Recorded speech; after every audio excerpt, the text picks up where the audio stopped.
a lot of people in a lot of businesses who say, yeah, I got my start at McDonald's. That was where I learned how to be a member of a team. That was where I learned, the importance of, doing things systematically. That was where I learned the importance of structure. And I've taken that and, I've gone on and done big things because of it. Or it's just helped me to be a good team member. And I think for me, it was that constantly being challenged to be the best I could be. That just, when I look back, well, my whole life really, apart from my first 21 years, has been focused on the sort of the McDonald's ecosystem, if you like, because I talk a lot about McDonald's still, as I am doing here. And it's absolutely not that McDonald's is perfect. Oh my God, McDonald's has been through so many crises for, some things not so much to do with them, with their own management, some things very definitely to do with big mistakes that they made. But ultimately for those in it, it was about that training, development, progression, engagement, feeling like you were part of something that was heading in a really definite direction. Stop talking the language of systems. Don't even use the word process. 100% don't use standard operating procedures. Don't get into that whole gobbledygook corporate nonsense. I'll be polite.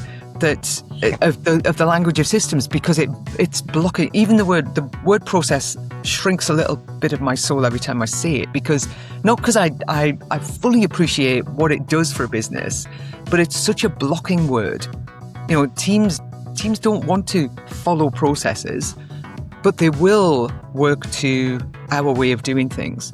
And I encourage every business owner to get their team together in each area of the business and go, what's the most simple, logical, repeatable way to do this task and this task and this task? Let's capture it. Let's capture it not as a document. Let's not sit for hours and type up documents. Let's capture it as a how-to video. And as a reformed quality manager, I sort of wish I'd had this conversation 10, 15 years ago. Because those words, process, procedure, system, even sometimes, SOPs, all of it, you're so right. It becomes that sort of, how if you're talking to a scientist or an academic or somebody who's really knowledgeable and they throw as many different terms and acronyms out as possible. Yes. Partly, I think, to show how much they know. Fair enough, they've kind of earned that. But also to sort of separate you from it a little bit, so it makes it harder for you to understand it, particularly if they don't want you to understand it. I feel like words like that, it's the same sort of thing. People detach from it, don't they? Yeah. They can't connect it to themselves or the thing they're actually doing every day.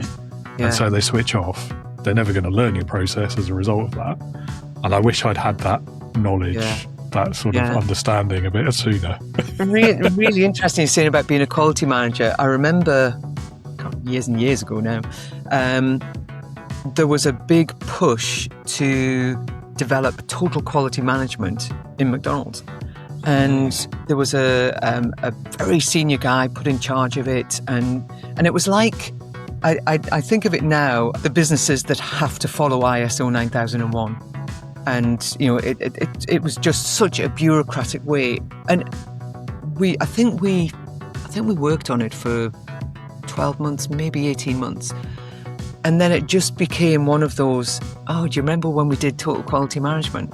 It just didn't fit into the McDonald's way at all. It was like ISO 9001. And I totally appreciate that some businesses have to have it because they can't get a contract if they don't have it or whatever. Totally appreciate that. But a number of businesses that I know have ISO 9001 have their ISO 9001 processes, and then they have their way of doing things. And it's like two separate. They're just, if anybody comes to check, yes, here's our ISO 9001, but actually here's how we really do things. And it just felt like that. It was like it wasn't real. It was just like layered onto what we were already doing really well. It's just bizarre, the most bizarre thing. Dictating from the top how everything will be done and not involving the team, not treating the team as adults and sitting them down and going, this isn't working. How can we make this better? What can I do to support you in making this better? Being leaders effectively, rather than that sort of control freak dictator that has to control everything. The sooner you can get ownership comes from having one right way to do everything, training it, giving feedback. So everything is clear. There's total clarity about what the role is. There's total clarity about what good looks like, what the standard is generally,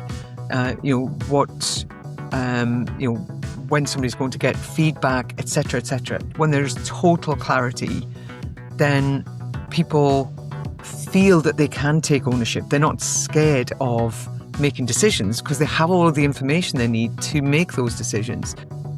I tended to have things happen to me. So somebody would suggest, I think you'd be great over there. And I would, okay, I'll go over there. Rather than actually mapping out where I wanted to go, where I wanted to go within the business, or really thinking it. I lived very much day to day. I didn't really plan what I wanted or where I wanted to go. I just, I'll do that, which worked out absolutely fine. But because I look at younger people today who are very definite about. They're so much more definite about their choices, or the fact that they haven't made up their minds, so they're going to do 101 things before they decide what they want to do, which frustrates the hell out of their parents. I know from talking to a few, but does that answer your question? You took me by surprise there. That wasn't the answer I expected. What was the answer you were expecting? No.